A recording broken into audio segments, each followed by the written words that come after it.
Aviv Russ, welcome to Freedom Over Fascism. Thank you, Stephanie. It's so nice to talk to you here. You describe yourself as having a career at the intersection of narrative and strategy, but also mobilizing, shifting culture. We've talked a lot about imagination and joy. And I wanted to talk to you about how do we widen the aperture of how we view the world, given where we are. We're in between what was not working very well, what Yes. is also not working very well, and what could be, which requires a lot more imagination than we've been showing. Yeah. And we're also in a space where just paying attention to the world can be really disheartening. So how do we pay attention to the world and still pay attention to making joy, creating whatever it is that we create? I saw somebody this morning on Substack who said, you've got to keep one eye on the world and one eye like on your internal world.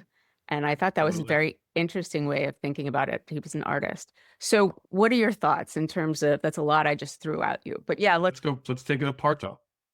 I think it's great. We're at the end of the post World War II era. That framework for how stability exists is disappearing. So the people in our lives that grew up telling us this is the world order, this is what you can expect, it's all being torn down. And what we have to be able to look at is say, okay, that instability is there. There's always been chaos in our world. The Cold War was incredibly insane. You have to go under to save yourself from a nuclear Right. disaster. You're right. The AIDS epidemic in the 80s was an unbelievable catastrophe, and you could feel like the world was ending. These problems in our society, the chaos in our society always has existed. And if you look back at how people have managed to deal with it, it is by confronting that which is unacceptable. I think this is Churchill. Change that which you cannot accept and accept that which you cannot change. Right. And internally, what we do is we have to find space for ourselves to appreciate and have joy. That is where our creativity is going to come from. If we approach our future with this sense of sorrow, we're going to have a negative outcome. We're going to feel we're not going to bring our best to the table. So I've been wrestling with this, and I know you have too, is bringing is imagining that future that we want to have, which is all of us living our best lives, being our best selves, being able to have the things that make life better. And there's lots of ways to interpret that. So looking at that and not getting subsumed by the anger or subsumed by the sorrow, I think is a really important thing. And also, what does that world look like? And how are we going to achieve it? As opposed to the little things like, oh, how are we going to block this piece of legislation? Or how are we going to stop these deportation flights? Those are big, but they're not the Yeah, whole picture. sure. No, there's the real world out here that we are going to have to deal with, that we're going to see on the news, that we're going to experience, that's going to affect us and people we love. And there's the part of the world that we can control where we take it upon ourselves to say, no, I have whatever it might be. I'll use myself, for example. I have a beautiful daughter and a wonderful wife, and we have a home, and I'm grateful and I'm appreciative. And we're a Jewish family. We celebrate Shabbat. It's a nice moment every week where we get to kind of close off and have some joy for ourselves. We make time for ourselves to be happy. And I acknowledge that in joy, there is an active resistance. Oppressive regimes like this one operate under the ability to suppress people's love and joy and excitement about the world so that they stop caring. We don't exist on this planet just to make things, to sell and buy. We exist to experience and feel. So our ability to appreciate joy and bring it to a forefront in our lives is in itself an act of resistance. It tells our oppressors, it tells our leadership that we are not here to suffer. Right. And you can't take that away from us. That's real power. No one can make you feel anything. You control how it is that you feel. That may be that's one-on-one situation when someone tries to make you angry. You can take it upon yourself. So we're talking about creativity and how artists and how storytellers can help ingest that. I think that's a part of what we have to inspire, because if we bring to the table sorrow and despair and fear about our future, who's going to want to join that movement? Who's going to want to be a part of that action? The future that we're talking about is full of life, it's full of joy, it's full of health and safety and wellness and community. And we're going to build it in small ways and we're going to grow it out. Right. I have a kid too, although mine is junior in high school, and he really kind of wants to block out as much of this situation that we're in as possible, because he is going to be living in it, immersed in it. It's his future, like your daughter's future, that they're going to have to live in. So thinking about how can we make it possible for them to still have childhood when the world they're going to be inheriting, we know, is not going to be easy. On the other hand, most of the world throughout most of time has lived in circumstances that were not ideal. Yeah. And they dealt with it, or they didn't, but they developed strategies. And as you say, joy is one of them, creativity is one of them. If you look at how much art comes out of war, and art being visual arts and writing and poetry, that's one of the ways that we confront uncertainty and difficulty.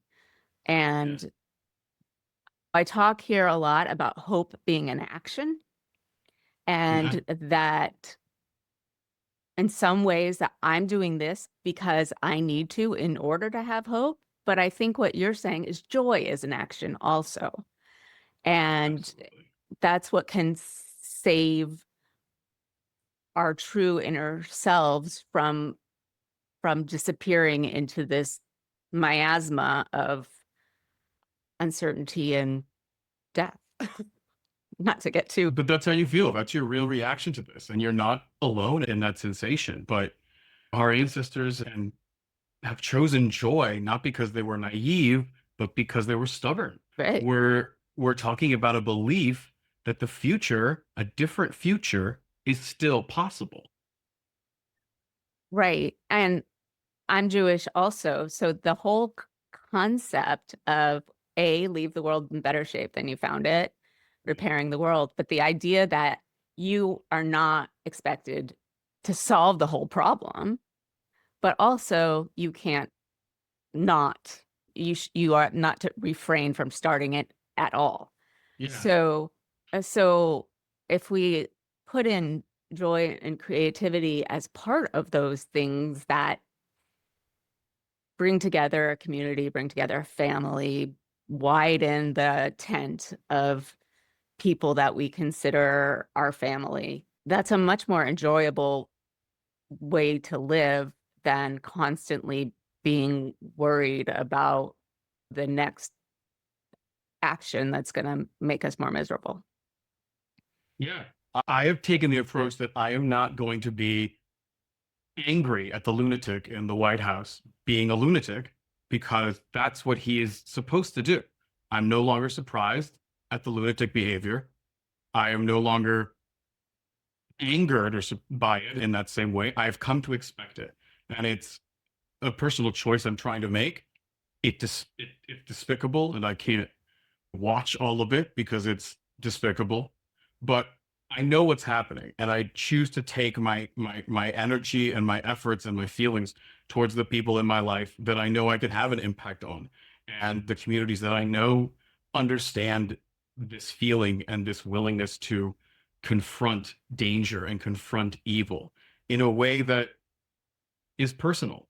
When we talk about sharing our stories and building a community, it's built on these ideas of hope and joy and thriving. So we're building that infrastructure. And in large part, I'm a person of privilege. I grew up hearing white in a city like Los Angeles. I Me didn't too. experience, yeah, right. I didn't experience the oppression that communities of color have experienced in their own life here in this country. But I'm taken back to what I've studied from the Black experience in America after slavery and Jim Crow South and across the country. But these were communities that were under oppression, that suffered serious legal infrastructures that were designed to keep them down. And there are the civil rights movement and all the work that's been done to overcome that period. And it's still not done. The work will never be done, like we said. But those communities built themselves through joy and love. There is a conversation that takes place today that focuses on the idea of Black joy and Black and celebrate Blackness and success.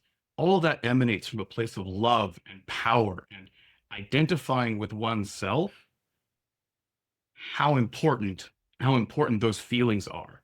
And I'm not going to be the expert to speak upon the Black experience or Black joy, but I look at those things and I think that is a wonderful quality to have, to be able to carry and pull forth as inspiration.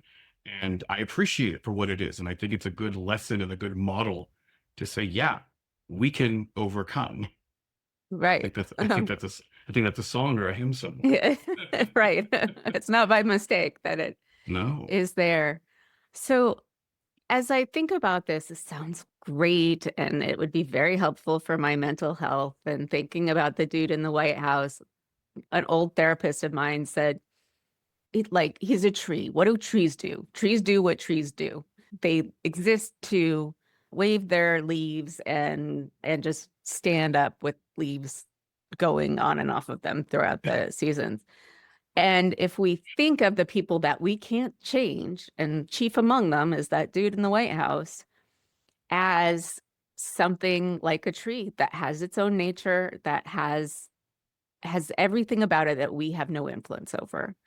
But what we do have influence over is our reactions and our feelings and how do we live our lives. I would love to have a guide saying, here's how you bring joy back to your life. But I don't think it's necessarily as simple as that, because let alone the political world, you have the whole, how am I going to adult my way through the day kinds of Sure. issues. So It, yeah, what we can't control, we won't be able to get our hands around. But for our day-to-day life, I think a lot of our modern day experiences that talk about self-care and that taking care of oneself, I think a lot of those tools are actually un they don't help as much as they hurt sometimes. When a person's self-care routine is to zone out with their phone or at the TV, you're not developing a level of self-care. That's the time when you're supposed to take in your whole day and experience what you're going to experience. That's the time when you're supposed to find room for categorizing all your thoughts, to challenge your feelings. If you're having a bad day, if the world is oppressing you, definitely don't go to social media. It's going to be terrible. And I think that's part of a grave mistake we're making as a society in general. I mean, I take issue with how our representatives have handled managing and controlling social media and big tech in this country. It's changing in us something, right? It's changing in us how we spend our time, where we put our money, where we put our energy, our attention. We're here in the real world. And I think we're seeing a shift towards people finding more time alone, finding more time away. Social media has been prominent in my life since college. That's when it really got its start. So remembering that there was a period of life before that. We didn't just accept that social media was how we coordinated and communicated with each other. and I'm older than you, so we didn't even have the web didn't exist when I was in college. And you had to go to a special lab to do email. So those of you out there who are firmly ensconced in Gen X will remember all of these things. But one of the things that I heard and have taken in as one of the most useful things is that self-care is setting boundaries, right? It's not allowing somebody else to make you think or feel a certain way. It's Mhm. creating space for yourself to be able to be your full self and not have other people necessarily encroach on it. So I think we're saying the same things, although getting lost in social media is so compelling and is made to get those dopamine reactors going. And sometimes, even though it's really not a good idea, you find yourself doing it anyway. So Yeah. the way I've been dealing with that is I've been obsessed with Wicked, listening to the soundtrack, watching all the explainers, watching the So movie you, a bunch of times. so you found some joy. You found something to give you an experience that makes you feel better, that makes you feel happy. I mean, that's what we're all looking for, an escape. I mean, and this is going to share some money. I don't know Wicked. I haven't seen it. It's not my cup of tea. Are you sure? I'm Because it's so, awesome. it might be my cup of tea. I don't know yet. Yeah. But I also have watched a lot of Bluey lately. So that's been Oh, pretty yeah. on my list. Yeah. Oh, no. I was there. And then your kid will not be able to remember it. This is the best. There's something I used to watch where they did blah, blah, blah, blah, blah. And my kids, toddler and early elementary years are a total blur for me. But there was Blue's Clues at that time, Word World, whatever. And he doesn't even remember. So just the I mean, human being is an interesting animal. quite fascinating. I feel like I'm relearning like sociology and semiotics just read through my child, like everything they experience and learn. I'm like, oh, right, that's how people function. That's what humans are.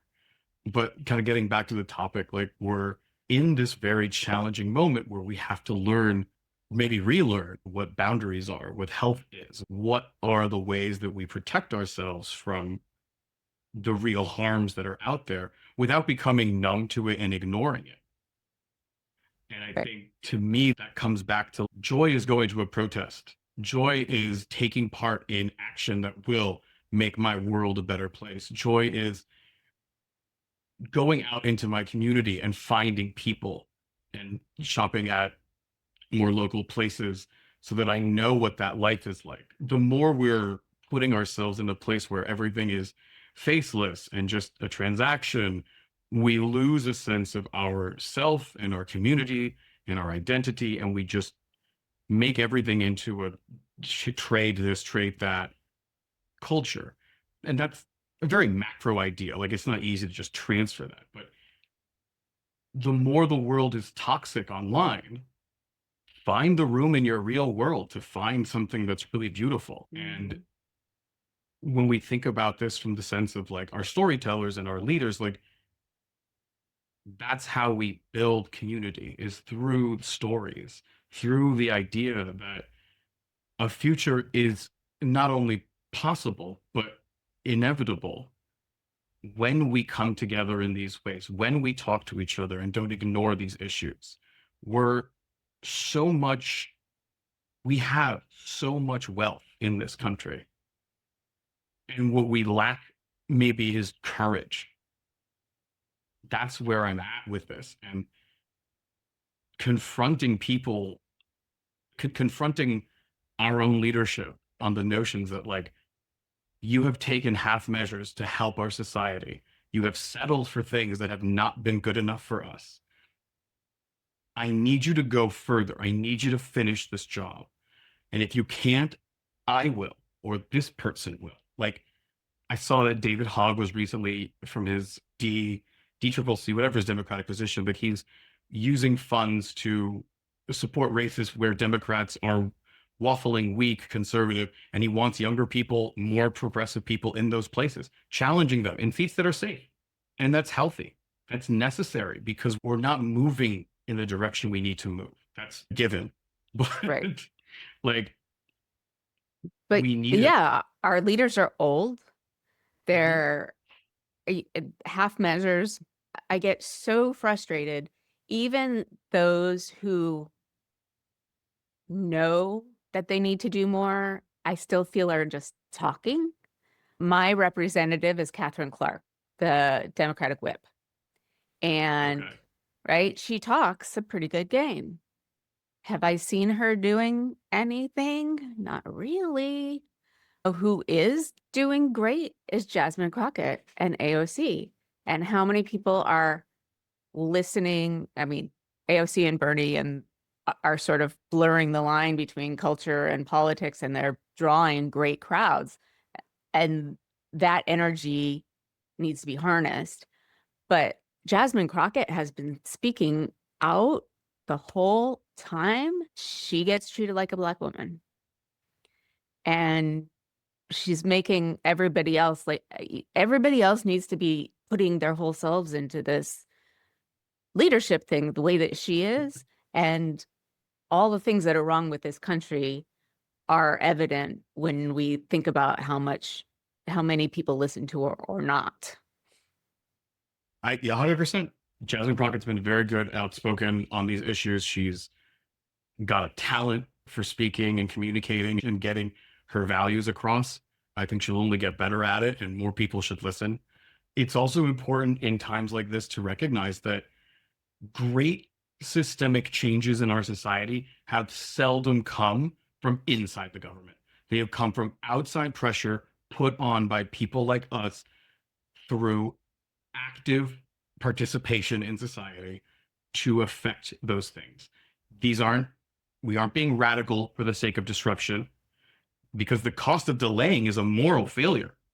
And we're talking about, we're talking about giving ourselves real time to live, to exist, to thrive.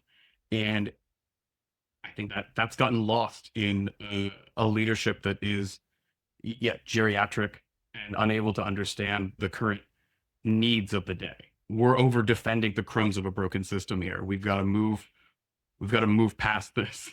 I totally agree. It didn't work for most people. I mean, a small sliver got richer and made Yeah. their happiness out of wealth. But, and to obviously, we cannot go back to that. It wasn't good enough. But I think one of the things that we need to do more of, and this is, I think, one of the ways that I've seen you come into it, is what do we imagine that future looks like? Pete Buttigieg, who I've been supporting forever, went on the podcast called Flagrant. And the way that he was able to share his vision, which is basically what we've been saying, in a way that they could hear it, Yeah, is astounding. And we need more of that, right? absolutely. He went on, the first thing he said was something about White Lotus, right? Yeah, Immediately, he found some common ground based on sure. popular culture. Yeah. And I don't think we do enough of that. No, Pete Buttigieg has been singular in his ability to enter conservative spaces and speak plainly and get messages across. And I think there was this huge uproar after the election. Kamala should have gone on this podcast or that podcast, or we need our own Joe Rogan. I'm like, all of these are dumb, short-sighted understandings of reality. The reason that there are the reason that there is a conservative space in social media as it is that I think that there's a personality difference in how conservatives and progressives might feel and think. And conservatives don't really care as much about the perfection or the design of the thing. They're just trying to make the thing. Like they're not worried about how it's going to impact or how it's going to hit or who it's going to offend. So they just put it out there. And I think there's a Right. lot of, on the left, a lot of tampering of ideas, of jokes, of feelings to accommodate others. And there's room for that. It's necessary. You shouldn't be harmful or hateful. So you get these spaces, enter them freely, talk Right. about things, believe in things, know that like where you stand is right, and push back. Every time I see Pete Buttigieg just talk to folks, he gets a head nod. He's getting things across. When people are fed one diet, they're going to only know that diet. You got to give them something else to understand, to believe in, and being absent from those spaces is the real sin. Not entering them because you judge them or feel they're wrong or don't, because they don't match up with your own sense of idealism. That is how you lose ground. Right. And we shouldn't forget that the conservatives have been doing this for 50 years. They've been Okay. funding it at It's true. far greater rates than we do. I mean, they fund the It's true. whole system. And I have plenty to say about how we do it and how creators or journalists are basically begging for being compensated for the work. And I totally agree. We need to be in those spaces because we do not share a reality right now. It's true. And we need a shared reality. And that's one of the things I talked to Tara McGowan about. She's the CEO of Courier Newsroom, Yeah. is how do you widen the aperture so that these conversations aren't just political conversations? They're encompassing popular culture. They're encompassing all the different pieces of our world where we can find common ground, because most people don't want to be thinking about, I mean, we just spent half an hour talking about how people don't want to talk about politics. So we need to find a way to talk about our values some other way, right? I think Bill Burr is a terrific example in modern culture. He's growing into a very, I don't think he predicted it, but like a George Carlin-esque figure right now. Just be saying the most obvious thing in the plainest way that makes sense to the Venn diagram of people that exist. There's legitimate anger and frustration in our society about what isn't working. And the story for how that's supposed to go or where we go next with it, that's what we're trying to connect with people on. So we're not going to talk about the wonky politics aspect of how we do healthcare in this country. We're going to talk about what it feels like for someone to leave their job because they don't have to worry about their healthcare because it's there. That's Right. entrepreneurship. That's the value we should find. Like, why are we talking about deductibles when what we're really talking about is, are you stuck in a dead end job? You should be able to leave and be an entrepreneur and go find your future. That's the American hero story. Right. But you can't do that because your healthcare is tied to your job. That's ridiculous. It's Now who's totally going to fix it? ridiculous. And who's going to fix it? Right. But I'll take you one better. What if you didn't have to worry about your health care, but you also didn't have to worry about putting food on the table? I mean, how much creativity could blossom if Right. if you can leave your dead end job, you can leave an abusive relationship, you can really change your life if you didn't have to worry about putting food on the table and taking care of your kids and the healthcare. I mean, it expands the more you think about it. Right. We're looking for the vision of a world where young parents are putting their kid down and they don't have to go and spend their time on the couch finding the next babysitter or the next nanny because that's figured out. They can spend that time having a glass of wine and making a photo album or just connecting with each other. We're talking about Or how do we falling asleep present a because they can't. future. Yeah, I'm a little bit, yeah, that's a little like high minded. Yeah, they could just sleep. Maybe they should just, but they want to have the wine and they want to make the photo album, but they just fall Right. asleep. But we're talking about imagining a future where people feel value in their time and that they're not just running. And I hate to put it in such like stark terms, but we're about to reach a pretty dark part of our country. Like there's about to be a real strong economic shift. The tariffs are impacting. People are losing money in the stock market. That's affecting seniors who might be retiring. And a group of people who expected to have money retiring, promised that their whole lives. Right. saved and for it their whole lives. save for it, paid into a system. It's about to all get broken. That social contract is being broken, and we know who's breaking it.